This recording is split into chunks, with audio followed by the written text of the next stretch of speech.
대기업 총수 9명이 국정조사 증인으로 채택돼 다음 달 공개청문회에 출석합니다. 유례없는 국정조사로 경제 여건도 안 좋은데 기업 옥죄기라는 목소리도 나오는데요. 이번 기회에 정경유착의 고리를 완전히 끊어야 한다는 의견도 강합니다. 박소정 기자입니다.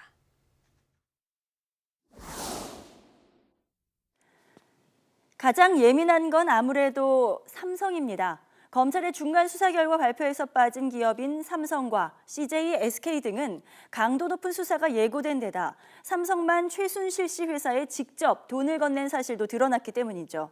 삼성그룹의 입장은 특검이든 국정조사든 적극적으로 협조할 것이고 처벌받아야 할 부분이 있다면 받겠다는 겁니다. 그러면서 괴로운 기색도 내비쳤습니다.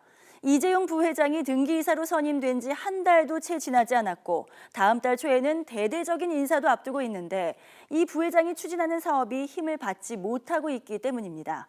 연말 인사가 미뤄질 가능성도 제기됩니다. LG와 SK는 큰 문제가 없을 것으로 본다면서도 긴장 속의 대책을 논의하고 있습니다. 그러면서 우려와 불만도 드러냈는데요.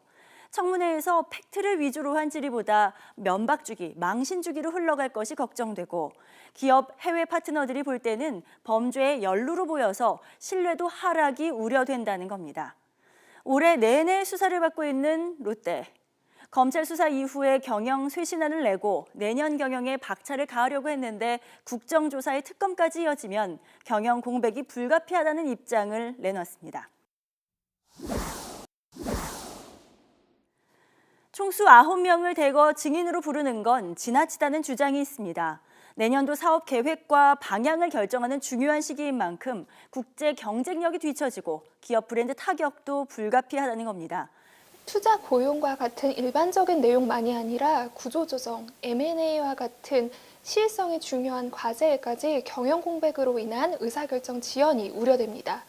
그러나 총수 줄소한 사태는 기업들이 자초한 면이 있다는 비판도 거셉니다. 이런 정경유착의 뿌리를 뽑는 것이 중요하다. 다시는 일이 일어나지 않도록 하는 것이 오히려 기업의 이익과도 부합이 됩니다. 기업들은 공개 청문회가 망신주기로 흘러가지 않을지 우려합니다. 그러나 정경유착의 고리를 끊고 기업 문화를 깨끗하게 만들려는 노력부터 선행하는 진정으로 달라지는 모습을 보여야 경영 악화라는 하소연도 국민에게 조금이나마 들리지 않을까요? YTN 박소정입니다.